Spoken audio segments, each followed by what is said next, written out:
Victoria Sterling pressed her hand against the floor-to-ceiling window of their San Francisco penthouse. Watching the fog roll across the bay like a gray blanket hiding the city's secrets, 7 months pregnant with twins, she moved with the careful grace of someone who once commanded stages as a principal dancer with the San Francisco Ballet. Now, at 32, her world had shrunk to marble floors, designer furniture, and the suffocating silence of a marriage built on lies. The morning sun cast long shadows across their living room, where abstract paintings worth more than most people's. Homes hung like silent witnesses to her growing unease. Damian Blackwood, her husband of 4 years, sat at his mahogany desk, fingers flying across his laptop keyboard with the same intensity he brought to everything in his life. His technology empire, Blackwood Innovations, had made him one of the youngest billionaires in Silicon Valley. But success had transformed him into someone Victoria barely recognized. The first crack. "The doctor wants to see us both at today's appointment," Victoria said, settling into the plush velvet chair across from his desk. The babies had been active all morning, their movements a constant reminder of the life growing inside her. She'd been looking forward to sharing these moments with Damian. But lately, he seemed more interested in quarterly reports than ultrasound images. Damian glanced up from his screen, his steel-gray eyes distant. "I have a board meeting with the Japanese investors. This deal could expand our market share by 30%. He returned to his typing without waiting for her response. Dismissing her with the same casual indifference he showed to employees who disappointed him, Victoria felt something cold settle in her chest. 6 months ago, he would have moved mountains to attend every appointment. Now, she couldn't remember the last time he'd asked about the babies or seemed genuinely interested in becoming a father. The transformation had been gradual, so subtle. She'd convinced herself she was imagining things. The discovery later that afternoon. Victoria sat alone in Dr. Patricia Morrison's office, staring at the ultrasound screen where 2 tiny hearts beat in perfect rhythm. The babies were healthy, developing beautifully, but the empty chair beside her felt like a wound that wouldn't heal. Dr. Morrison, a kind woman in her 50s, who'd delivered hundreds of babies, kept glancing at the door as if expecting Damian to appear. "He's been working incredibly hard lately," Victoria explained, the words tasting like ash in her mouth. "The company is expanding internationally." Dr. Morrison nodded politely, but Victoria caught the flicker of concern in her eyes. How many other women had sat in this chair, making excuses for absent husbands who'd lost interest in their growing families? The drive home through the winding hills of Pacific Heights felt longer than usual. Victoria's mind wandered to the early days of their relationship, and Damian would surprise her with weekend trips to Napa Valley or impromptu picnics in Golden Gate Park. He'd been charming, attentive, and seemingly captivated by her stories of life in the ballet world. Their wedding had been a fairy tale affair at a vineyard in Sonoma, 300 guests and enough flowers to stock a botanical garden. The unraveling that evening, Victoria discovered the first piece of evidence. That would shatter her world. While preparing dinner in their gleaming kitchen, she heard Damian's phone buzzing on the marble countertop. He was in the shower, and the sound was persistent, urgent. Without thinking, she glanced at the screen. "Can't wait for our weekend in Tahoe. The cabin is perfect for what we discussed." And Victoria's blood turned to ice. She and Damian had no plans for Tahoe. They'd never discussed any cabin. The message was from someone identified only as N in his contacts, but the intimate tone made Victoria's stomach churn. With trembling fingers, she scrolled through the message history. What she found made her legs weak. Months of messages between Damian and this mysterious N person, plans for secret meetings, discussions about our future together, and most devastating of all, conversations about how to handle the pregnancy situation. As if her twins were an inconvenience to be managed rather than the greatest joy of her life. The web of deception Victoria's training as a dancer had taught her to perform even when her heart was breaking. That night, she sat across from Damian at their dining table, picking at her salmon while he discussed his day with the same casual tone he'd always used. But now she heard the lies woven through his words like poison threads in silk. "The Tokyo expansion is requiring more travel," he said, cutting his steak with surgical precision. "I might need to spend a few weeks there next month to oversee the transition." Victoria nodded and smiled, playing the supportive wife while her mind raced. There was no Tokyo expansion. She'd helped him prepare for enough business presentations. To know his company's actual plans, this was just another cover story for wherever he was really going. And with whomever Anne really was, over the next few days, Victoria began her own investigation. She'd learned to be observant during her ballet career, noticing the smallest details that could make or break a performance. Now she applied those same skills to uncovering her husband's betrayal. The truth revealed: the private investigator Victoria hired was a former police detective named Jackson Mills, who specialized in discreet investigations for high-net-worth clients. His report arrived exactly 1 week after their first meeting, and its contents exceeded her worst fears. N was Natalie Cross, Damien's director of international business development. She was 28, brilliant, and had been working closely with Damien for over 2 years. But their relationship had evolved far beyond professional collaboration. They'd been having an affair for 18 months, traveling together on supposed business trips, and sharing intimate dinners at expensive restaurants while Victoria was home. Dealing with morning sickness and preparing for their baby's arrival, the report included photographs that made Victoria's heart shatter. Damien and Natalie walking hand in hand through the gardens at the Ritz-Carlton in Half Moon Bay, kissing in the elevator of his downtown office building, entering a luxury hotel room together during what was supposed to be a business conference in Los Angeles. But the most devastating revelation came in the financial records Jackson had uncovered. Damien had been systematically moving money from their joint accounts into a separate trust fund. Not just pocket money, but millions of dollars that would have been part of their marital assets. The trust was named for Natalie, and the paperwork suggested plans for a life together that didn't include Victoria or her unborn children. The confrontation: Victoria chose her moment carefully. The next Friday evening, Damien returned from another business trip to find her waiting in their living room with Jackson's report spread across the coffee table like evidence at a crime scene. She'd spent hours preparing for this conversation, knowing it would determine the course of her life and her children's future. "How long have you been planning to leave us?" she asked, without preamble, as he walked through the door. Damien froze, his expensive suit wrinkled from travel, his face cycling through surprise, anger, and finally, cold calculation. He approached slowly, his eyes taking in the photographs and documents before meeting her gaze. "Victoria, I can explain." "Explain what?" "That you've been living a double life for 18 months? That you've been stealing from our marriage too? Fund your future with another woman? That you've been treating my pregnancy like an inconvenience to be managed?" The mask of the loving husband finally slipped completely. Damien's expression hardened into something Victoria had never seen before, something that made her understand how he'd built his empire with such ruthless efficiency. "You want the truth?" he said, his voice devoid of warmth. "I married you because you were beautiful and cultured and looked perfect on my arm at charity events. But I never expected you to become so domestic, so focused on playing house and having babies." Each word hit Victoria like a physical blow, but she forced herself to remain upright, to meet his gaze without flinching. "I've found someone who understands my world, who can be a true partner in building something great. Natalie gets business. She gets ambition. She's not content to just be someone's wife and mother." Victoria placed both hands on her belly, feeling the twins moving restlessly, as if they could sense the tension in the room. "And what about your children? What about the family we're about to have?" Damien's laugh was bitter and hollow. "Children are expensive distractions. They make you soft. Make you lose focus on what really matters. I've built something extraordinary, and I won't let anything derail that." The decision in that moment, Victoria Sterling made a choice that would define the rest of her life. She would not beg. She would not plead. She would not try to save a marriage that had been built on lies and sustained by her own willful blindness. "I want you out of this house tonight," she said, her voice steady despite the storm raging inside her. "I'm filing for divorce tomorrow, and I'm keeping our children as far away from you as possible."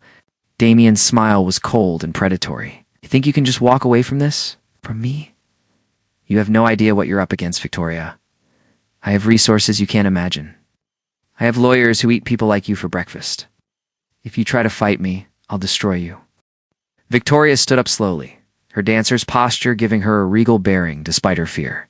"Then we'll see who's stronger. The man who built an empire on lies, or the woman who's about to become a mother."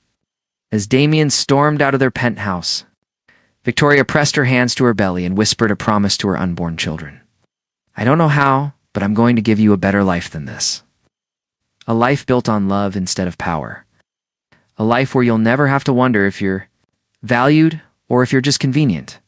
The fog was rolling in from the bay again, but for the first time in months, Victoria felt like she could see clearly. The golden cage was about to be shattered, and she was ready to fly.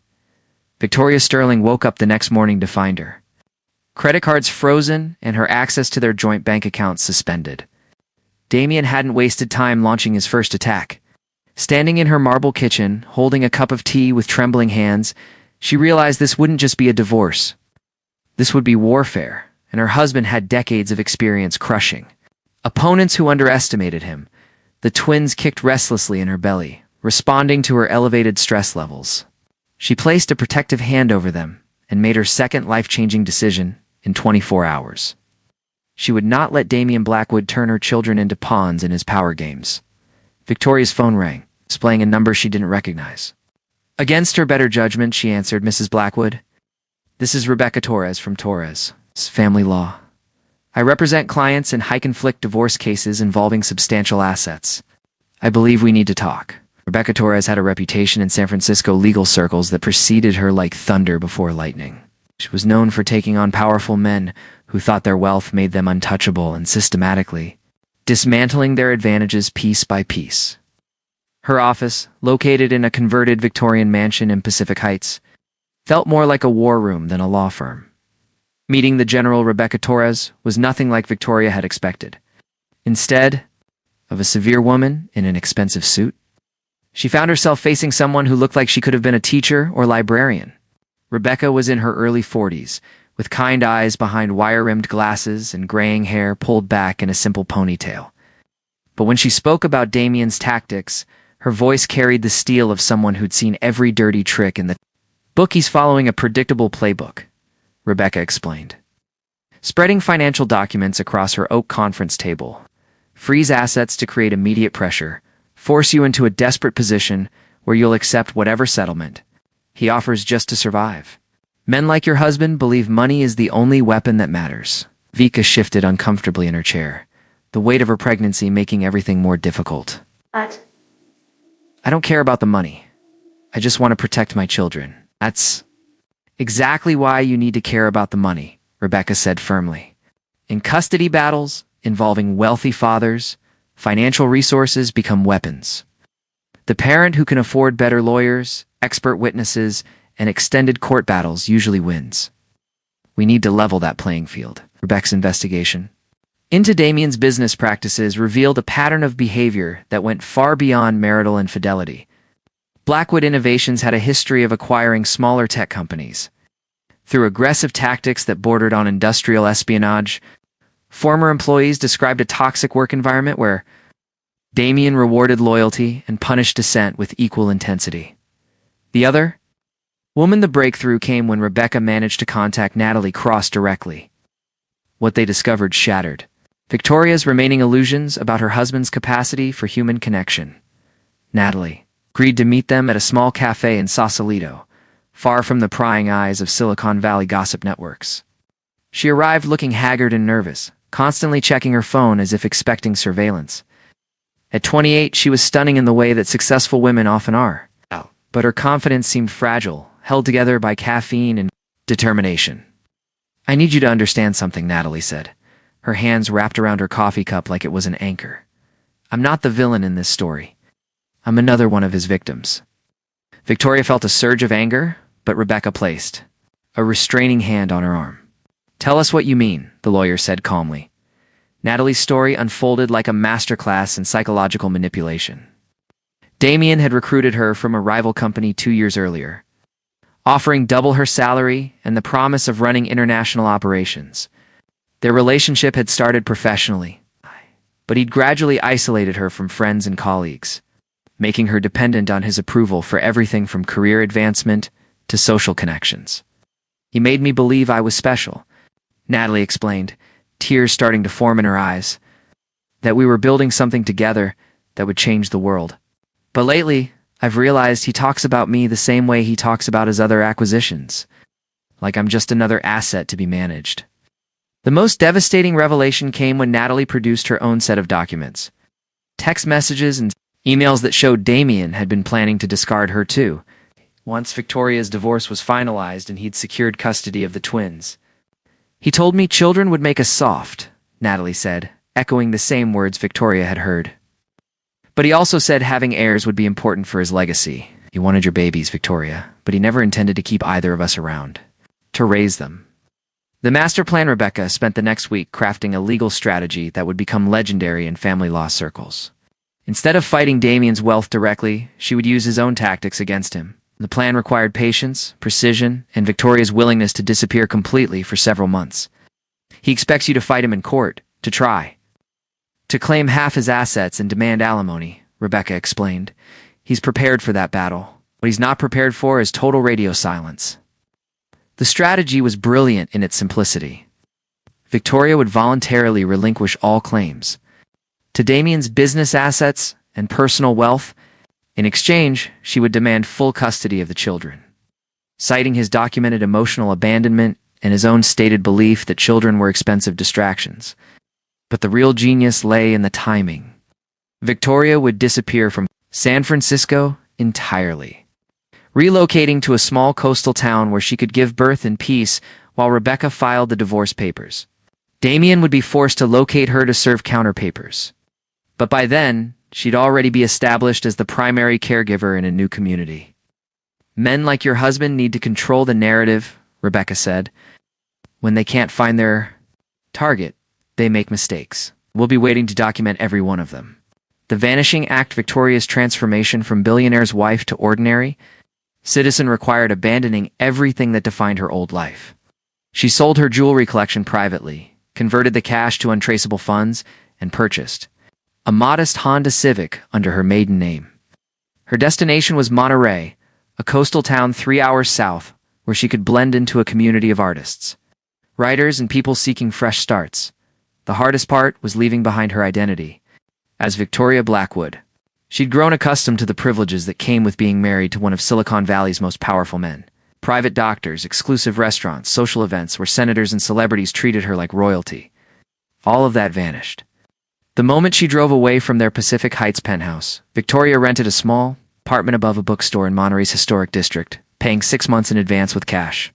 The space was tiny compared to her former home, but it felt warm and welcoming in ways their marble palace never had. For the first time in years, she could hear birds singing outside her window instead of the constant hum of city traffic. Emma Chen. Her new neighbor became an unexpected ally. Emma was a therapist who specialized in helping women rebuild their lives after leaving abusive relationships. She didn't pry into Victoria's background, but she offered friendship and practical support that proved invaluable during the transition, starting. Over is terrifying, Emma said one evening as they shared tea on Victoria's small balcony. But it's also the most powerful thing a person can do. Every day you're choosing who you want to become instead of accepting who you were told to be. The hunter becomes the hunted. Meanwhile, Damien's response to Victoria's disappearance revealed the depths of his need for control. Within 48 hours of discovering she was gone, he'd hired 3 private investigation firms and offered a substantial reward for information about her whereabouts. His public story painted Victoria as an unstable woman who'd suffered a psychological breakdown and fled with his unborn children, Rebecca monitored his activities through a network of contacts in the legal and business communities. Every heavy-handed tactic Damien employed was carefully documented, building a case that would later prove his unsuitability as a custodial parent. He's having your former friends followed, Rebecca reported during one of their encrypted phone calls. He's pressuring your doctors for information about your mental health. He even tried to hack into your old email accounts. The surveillance tactics backfired spectacularly when one of Damien's investigators was arrested for attempting to bribe hospital staff for information about Victoria's pregnancy. The incident made local news, painting Damien as a controlling husband who wouldn't accept his wife's decision to leave him. More damaging were the stories that began emerging from former Blackwood Innovations employees. Anonymous sources told reporters about Damien's explosive temper, his habit of destroying people who disappointed him, and his casual remarks about children being obstacles to success, the narrative of the brilliant but ruthless tech mogul began, shifting towards something darker and more troubling. The birth Victoria's labor began on a foggy Tuesday morning in October. 3 weeks before her due date, Emma drove her to the local hospital, where Dr. Sarah Mitchell, a no-nonsense obstetrician, guided her through 12 hours of intense labor with patience and skill. Grace Elizabeth Sterling was born at 3:47 a.m., weighing 5 pounds and 8 ounces. Hope Victoria Sterling followed 17 minutes later, weighing 5 pounds and 4 ounces. Both girls were healthy despite their early arrival, with perfect little faces and strong lungs that announced their presence to the world. Holding her daughters for the first time, Victoria felt a peace she hadn't experienced in months. These tiny beings were hers completely, untouched by Damien's manipulation or the ugly realities of their legal battle. In that hospital room, surrounded by the smell of antiseptic and the soft beeping of monitors, Victoria Sterling finally understood what unconditional love felt like. "They're perfect," Emma whispered, tears streaming down her face as she looked at the twins. "They're going to have such a beautiful life." Victoria nodded, unable to speak past the emotion clogging her throat. She'd given her daughters something more valuable than trust funds or prestigious last names. She'd given them freedom from a father who saw children as possessions rather than people to be cherished. The birth certificates listed only Victoria as the parent, with the father's section left blank. It was a symbolic severing of ties that felt more final than any divorce decree. The final gambit, Rebecca's call, came 3 days after the twins were born, while Victoria was still learning to navigate life with 2 newborns and a 1-bedroom apartment. "He found you," Rebecca said, without preamble. "That's actually good news. His reaction to discovering where you've been is going to seal our case." Damien's response to learning about his daughter's birth was exactly what Rebecca had predicted. Instead of showing concern for Victoria's health or interest in meeting his children, he immediately filed emergency custody motions claiming she was an unfit mother who'd fled the state to prevent him from exercising his parental rights. Legal papers, served by a sheriff's deputy who looked apologetic about interrupting new mother's recovery, contained accusations that made Victoria's blood boil. Damien claimed she was mentally unstable, financially irresponsible, and potentially dangerous to the children's welfare. "He's playing right into our hands," Rebecca explained during their emergency consultation. "Every accusation he's making can be disproven with documented evidence." Meanwhile, we have testimony from Natalie Cross, financial records showing his manipulation, and witnesses to his stated beliefs about children being obstacles to success. The custody hearing was scheduled for the following month in San Francisco Superior Court. Victoria would have to return to the city she'd fled, bringing her month-old daughters into the heart of enemy territory for a battle that would determine their future as she packed her few belongings and prepared for the journey north. Victoria looked around the small apartment that had become their sanctuary. In 6 weeks, this space had taught her more about happiness than 4 years in a Pacific Heights penthouse ever had. "Whatever happens next," she whispered to Grace and Hope as they slept in their shared crib, "you'll always know that someone loved you enough to risk everything for your freedom."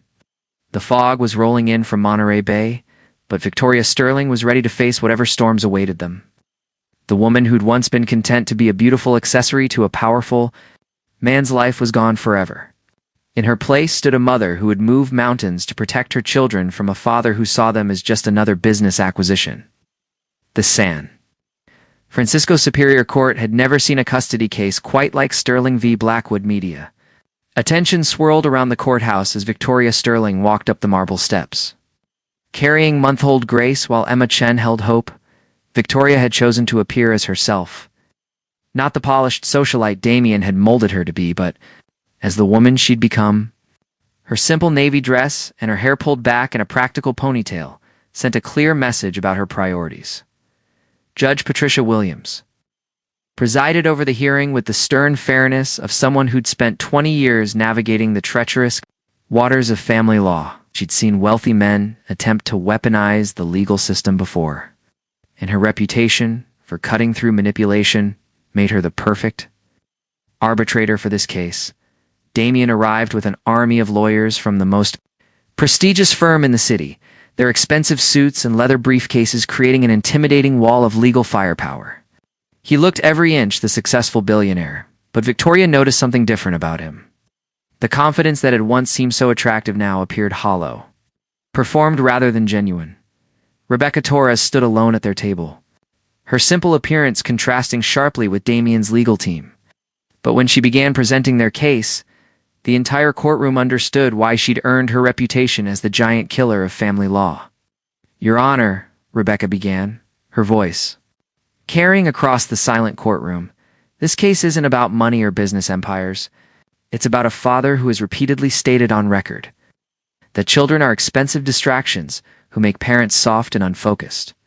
The evidence Rebecca presented painted a devastating portrait of Damien's character. Recorded conversations, where he dismissed fatherhood as a burden, financial records showing his systematic attempts to hide marital assets, testimony from Natalie Cross detailing his plans to gain custody not out of love, but as a matter of controlling his legacy. The witnesses speak. The most powerful moment came when Dr. Sarah Mitchell, the obstetrician who delivered the twins, took the stand. Her testimony was clinical and precise, but it carried emotional weight that reverberated through the courtroom. "I've delivered over 3,000 babies in my career," Dr. Mitchell said, adjusting her glasses as she spoke.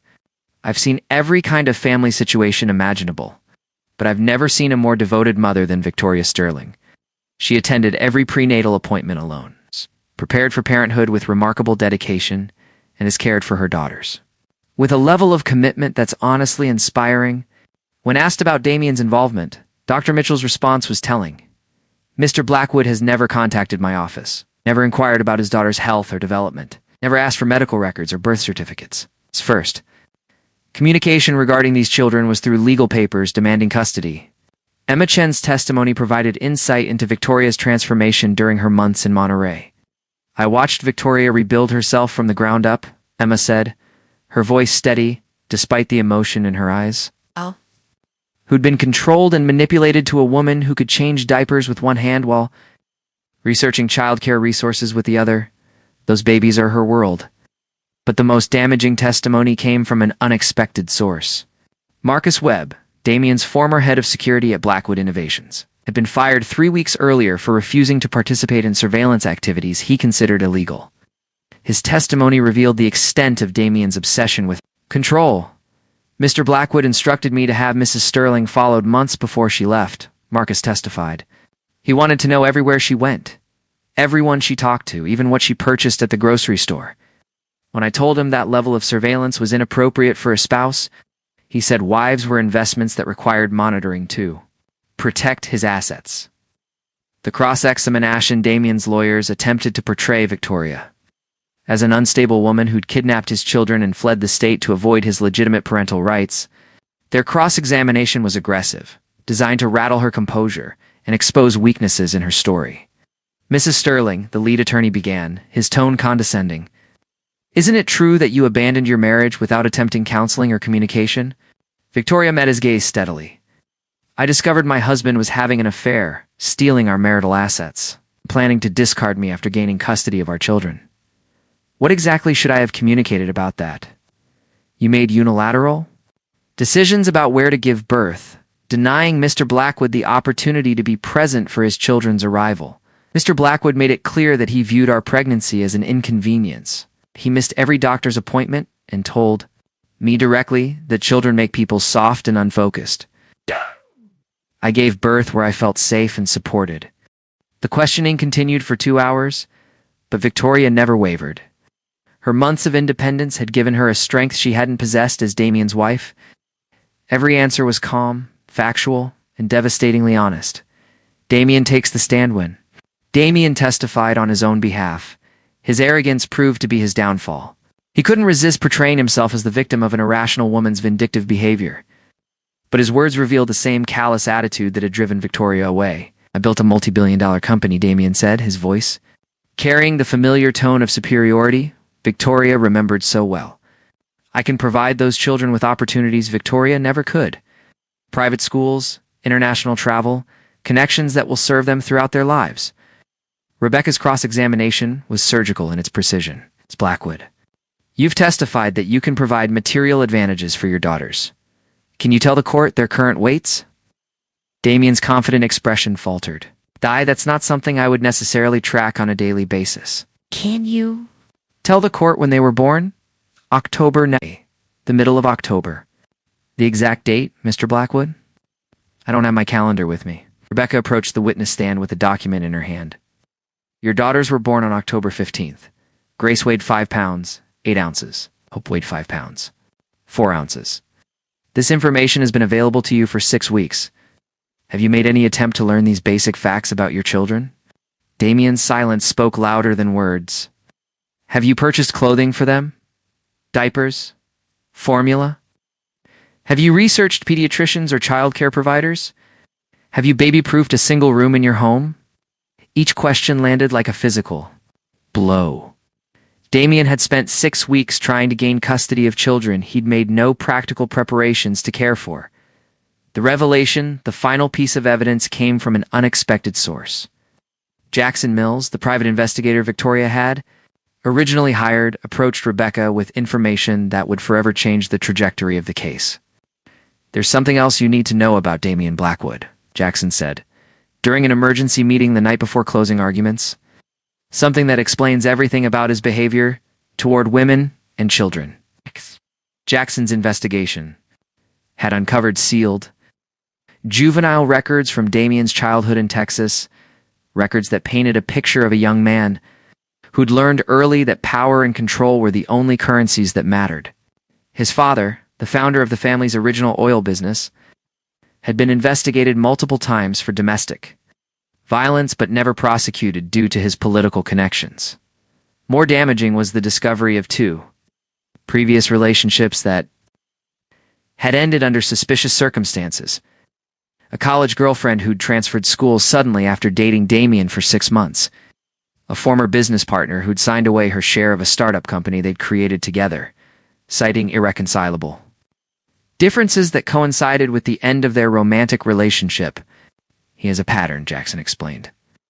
He finds accomplished women, isolates them from their support systems, then discards them when they no longer serve his purposes. Victoria wasn't his first victim, and if he gets custody of those babies, they won't be his last. The judgment Judge Williams delivered her ruling on a cold December morning, with fog rolling in from the bay like a gray curtain over the city.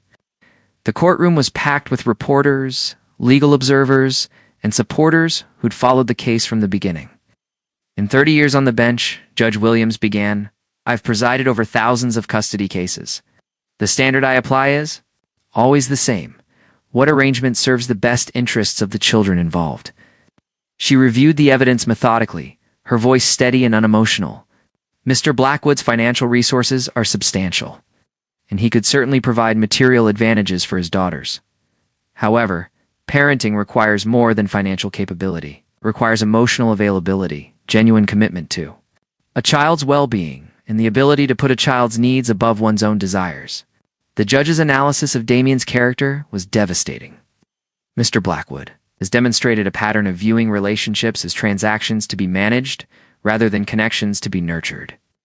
His own statements regarding children as expensive, distractions, and his complete lack of involvement in his daughters' lives since birth indicate an absence of the emotional foundation necessary for effective parenting. Victoria felt Emma's hand squeeze hers as Judge Williams continued. Mrs. Sterling, conversely, has demonstrated remarkable resilience, adaptability, an unwavering commitment to her children's welfare. She rebuilt her life from the ground up to provide a safe, stable environment for her daughters. Her actions consistently reflect a mother's protective instincts and genuine love. The ruling granted Victoria full legal and physical custody of Grace and Hope, with Damien receiving supervised visitation rights that he could exercise only after completing parenting classes and anger management counseling. Additionally, the court ordered him to pay substantial child support while prohibiting any contact with Victoria outside of court-approved communication channels, building anew. Months after the custody hearing, Victoria had transformed her small Monterey apartment into a warm, loving home for her growing daughters. Grace had inherited her mother's expressive eyes and seemed fascinated by music, cooing contentedly whenever Victoria played classical recordings. Hope was more adventurous, always trying to roll over or grab objects just beyond her reach. Victoria's new life bore no resemblance to her former existence as a billionaire's wife. She worked part-time at a local nonprofit that provided services for single mothers, using her experience to help other women navigate the challenges of starting over. The work was fulfilling in ways that charity galas and social events had never. Emma Chen had become more than a neighbor.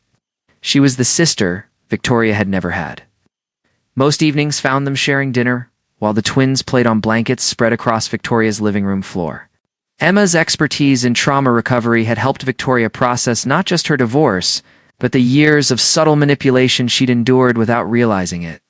"You're a completely different person than the woman who moved in upstairs," Emma observed. One evening, as they watched Grace and Hope batting at colorful toys suspended above their playmat, "You found yourself." Victoria nodded, understanding exactly what Emma meant. The woman who defined herself through her relationship to a powerful man was gone. In her place was someone who drew strength from her own accomplishments, her own choices, and her own capacity for love. The sanctuary, Victoria's most ambitious project, began taking shape in the spring. Using the settlement money from her divorce, she purchased a large Victorian house on the outskirts of Monterey and began converting it into a residential facility for women leaving abusive relationships.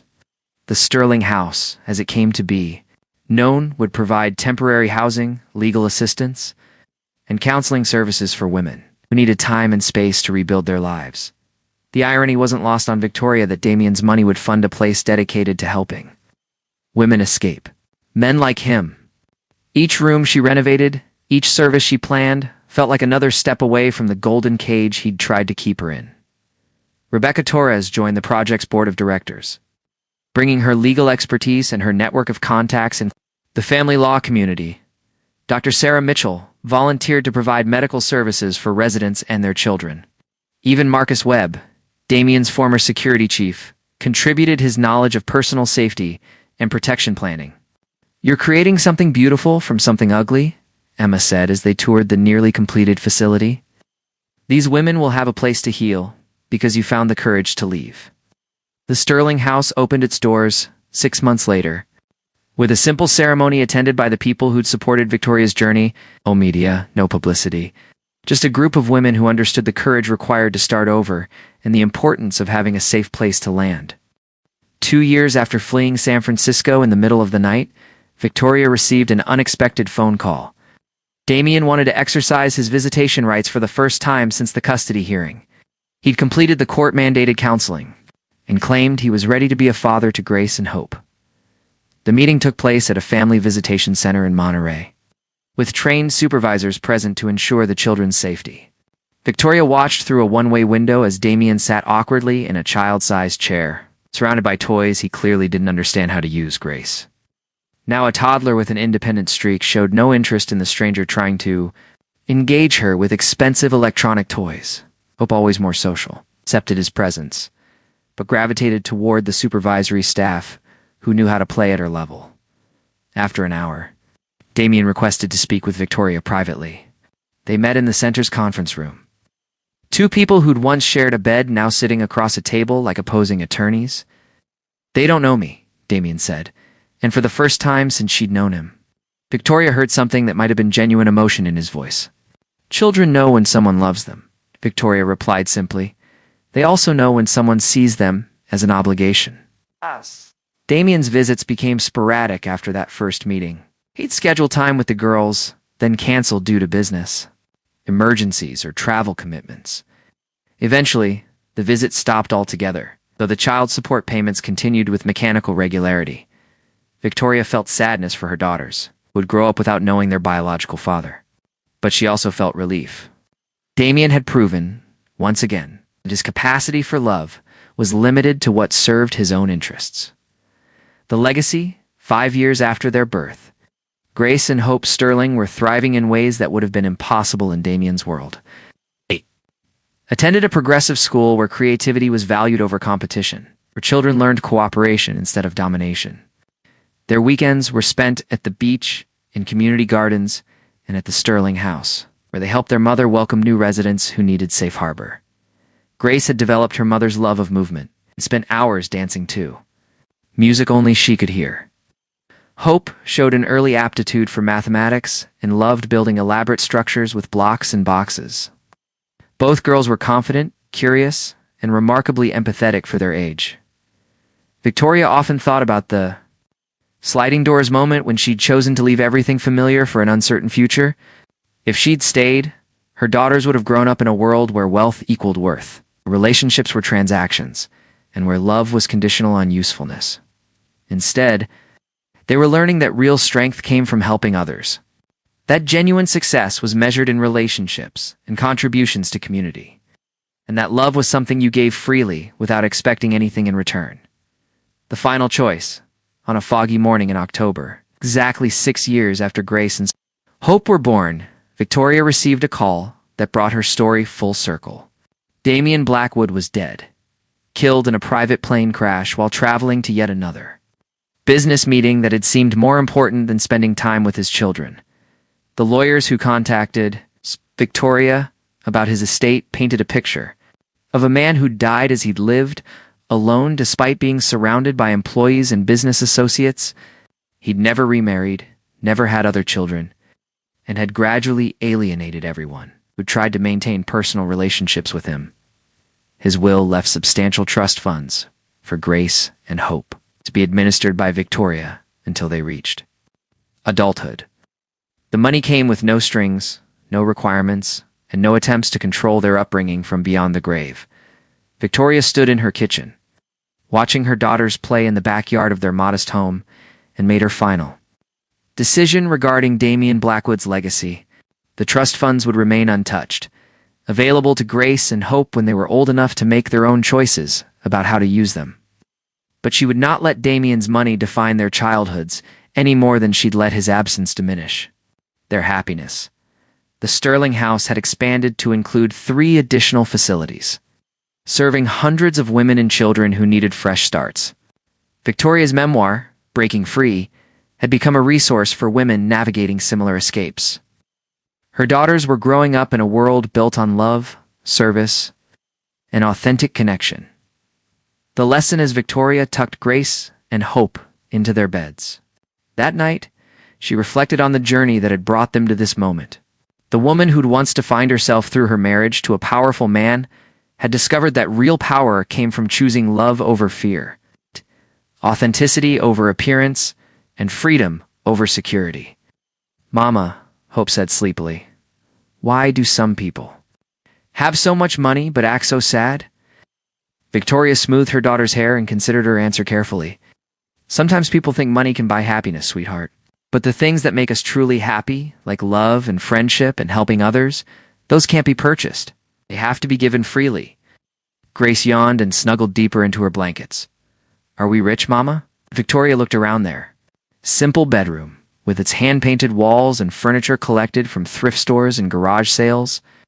She thought about the laughter that filled their home every day, the friends who'd become family, and the community they'd built around shared values instead of shared wealth. "We're the richest people in the world," she said, meaning every word. "We have each other, we have people who love us, and we have the chance to help make the world a little bit better every day. That's the only kind of wealth that really matters." Outside their window, the fog was rolling in from Monterey Bay. But inside their small house, everything was warm and bright and safe. And Victoria Sterling had traded a golden cage for a life of purpose, and she'd never looked back. The twins drifted off to sleep, surrounded by love, security, and the knowledge that they were valued for exactly who they were, for what they might someday become, or what they might someday provide. In a world where too many children grow up feeling like possessions or investments, Grace and Hope Sterling would always know they were treasured simply for existing. Victoria's story had begun with betrayal and ended with triumph. But not the kind of triumph that makes headlines or inspires envy. She'd won something far more valuable than money or revenge. She'd won the right to define her own life and to raise her children in a world where love wasn't conditional, where worth wasn't measured in dollars, and where the greatest wealth was found in the courage to choose authenticity over appearances. Fog settled over their small coastal town like a protective blanket, and 3 hearts beat peacefully in the home they'd built together. Far from the glittering towers where power was everything, and love was just another commodity to be bought and sold. Thank you for staying connected. Since we are at the end of the story now, Guys, what I want you to do is let us know how you feel about this story. Let us know through your comments. You guys are free to share our stories as well with your loved ones. You can even share it with the crowd. And I want you guys to let us know.